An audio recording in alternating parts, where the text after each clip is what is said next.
depois dessa experiência que minha mãe teve com Deus, ela intercedia, ficava rezando o terço de madrugada para que Nossa Senhora pudesse me buscar. E de repente alguém ligava para dizer, para sinalizar onde eu estava. Que interessante, rezar o terço de madrugada. Porque era o horário que eu saía, que eu me perdia. É interessante que meu pai ia para delegacia, para hospital, para tudo quanto é lugar atrás de mim. Não tinha celular na época e essa era a forma. E minha mãe entendeu ali que ela precisava ficar em casa enquanto meu pai ia para a rua atrás de mim. Eu me recordo algumas vezes, ainda bêbada, né, de meu pai me pegar chorando para me levar para o hospital para tomar glicose na veia, muitas vezes, muitas vezes. E houve uma situação que minha mãe, cada vez mais intensificando as orações, quanto mais eu me afundava, mais minha mãe intercedia junto com meu pai. E houve uma situação que eu queria sair uma sexta-feira, ela não tinha deixado, e nessa situação eu acabei tomando álcool de cozinha junto com o vinho e entrei num coma alcoólico em casa, sozinha. Vale lembrar que eu também, com todas essas situações, eu era metaleira, eu gostava de rock, um rock satânico, e nessa noite eu liguei esse som numa altura muito grande, foi que foi me encorajando a fazer essa loucura. Mas pela graça de Deus, naquela mesma madrugada, eu recebi alta e fui para casa. Por que minha mãe não tinha deixado eu sair? Porque no outro dia o Padre Léo ia na minha cidade, eu sou de Vitória, Espírito Santo, sou capixaba, e o Padre Léo, eu não sabia quem era o Padre Léo, mas era um padre que ia na minha cidade pregar para num retiro de jovens. E minha mãe apostou tudo nesse retiro. Ela rezou a semana inteira, ela jejuou, e num dia antes eu fiz aquilo. Então ela conta, né, da tristeza dela, de eu ter frustrado os planos dela para que eu pudesse ter esse encontro com Deus, que ela postava tudo nesse retiro. Mas eu acordei no outro dia de manhã e pedi para que ela me levasse lá, porque eu sabia do retiro, mas muito rebelde, eu enfrentava ela dizendo que não queria ir para a igreja, não adiantava ela me convencer de Deus, porque eu não queria. Mas naquele dia eu acordei de uma forma totalmente diferente. Era como se eu não aguentasse mais a vida que eu tinha. Eu tinha nojo de mim, mas eu não sabia o que fazer. E aí eu pedi para que ela me levasse nesse retiro. Acabou que ela me levou até o ponto de ônibus. Eu encontrei com um amigo. Ela voltou para casa, disse: mãe, confia em mim, eu vou para lá.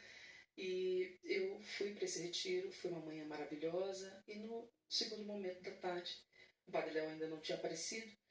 No segundo momento ele disse: olha, Jesus está tocando no meu coração de que agora seria a missa que eu ia celebrar, presidir. Só que ele tocou meu coração, Jesus, dizendo que era para eu conduzir um momento de cura interior para vocês, jovem. Aquilo me chamou tanta atenção que eu pensei assim: nossa, como que um padre, ele é muito fera, né? Porque como que Jesus fala com ele?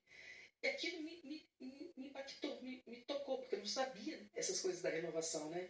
A Deus me deu uma imagem e tal. E eu fiquei naquela oração. E ali comecei a chorar muito, porque ele foi conduzindo a abertura de coração. Abra seu coração, jovem. Jesus quer te curar, Jesus quer te libertar. E eu fui, e ele foi narrando o que eu vivia. Era uma palavra de ciência, as palavras de ciência que iam revelando quem era a Eliana por dentro, a podridão que eu vivia. E eu chorava. Eu pensava: meu Deus, como ele me conhece? Mas era Jesus me conhecendo, me revelando para me salvar, né? Para me expor à graça dele, ao amor dele. E chegou num momento que eu disse: Jesus, eu não aguento mais a vida que eu tenho. Entra na minha história, entra na minha vida. E o padre conduziu um momento de oração de perdão a nós mesmos, aquelas pessoas que tinham nos ferido e ao próprio Deus. E ali eu tive a imagem do meu pai e da minha mãe, que eu precisava perdoá-los pela ausência deles na minha vida, mas também pedir perdão para eles. E misteriosamente, milagrosamente, meus pais foram levados àquele encontro. Depois minha mãe conta essa história.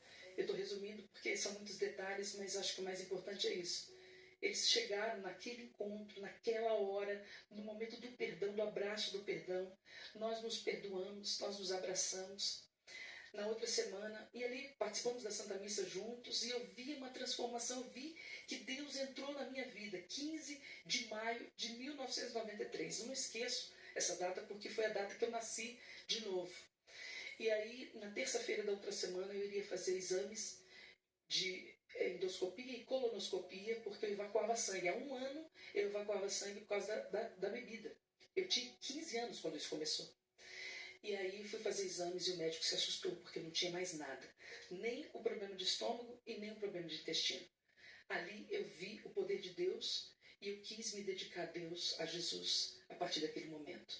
Ele mudou minha vida, eu encontrei o amor da minha vida, ele preencheu tudo que eu buscava saciar, não encontrava, porque vazio não se preenche com vazio. E eu, a partir dali, comecei a ir à missa todos os dias. Não entendia. Eu sabia que era uma coisa que me atraía. Era missa, era o terço, era jejum, penitência, quarta e sexta-feira. Eu sentia isso no coração. As quaresmas que eu fazia, eu fazia momentos fortes de renúncia, de mortificação. E o estudo da palavra, eu comecei a ler a Bíblia, comecei o grupo de oração, eu queria aquilo que eu tinha experimentado no final de semana, todo dia, todo final de semana. Então eu caçava grupo de oração, encontros de jovens. E foi assim por mais uns 3 anos, quando eu senti no coração de me dedicar a Deus totalmente, entregar toda a minha vida ao Senhor, consagrá-la ao Senhor. Foi quando eu entrei na Canção Nova em 99. E aí, no ano 99 mesmo, eu conheci o Fábio, nós namoramos, nós nos casamos.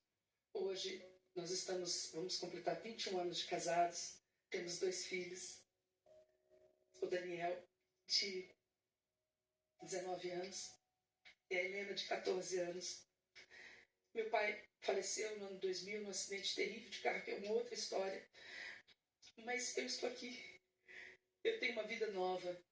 Deus devolveu a dignidade. Eu era uma pessoa que ninguém acreditava em mim. Talvez minha mãe realmente se frustrou naquela sexta-feira, pensando, poxa, eu dei tudo, eu rezei. E Deus surpreendeu. Ele honrou a fé da minha mãe e do meu pai, eles não desistiram de mim. E eu estou aqui. E eu quero louvar a Deus, agradecer e dizer, é possível. Tudo é possível. Para Jesus nada é impossível, não existe caso perdido, não existe situação que não seja resolvida. Ele é a resposta, Ele é a força, Ele é a vitória, Ele é a alegria. E o interessante é que naquela oração, que ninguém tocou em mim, do Padre Léo, lembrei disso enquanto a gente estava meditando o Espírito Santo, eu comecei a orar em línguas. Ali naquele momento de abertura, quando eu disse, Jesus, eu não aguento mais a vida que eu tenho, entra na minha vida. O padre foi aprofundando mais na oração e eu comecei a chorar e a orar em línguas. Recebeu o Espírito Santo ali, a efusão do Espírito Santo ali naquele retiro, sem ao menos alguém tocar em mim. E foi uma força tão grande. E é assim que o Espírito Santo faz. Eu sou uma mulher transformada, eu tomo posse disso diante do Senhor, de que eu sou uma mulher transformada, revigorada pelo poder, pelo amor de Deus e pelo poder do Espírito. Eu quero te dar um abraço, porque você voltou, você estava com saudade de Deus, e Deus te acolheu, mas esse abraço é um abraço de pai em todas essas pessoas que estão vivendo a sua mesma história. Enquanto você contava, as pessoas estão vivendo a sua história.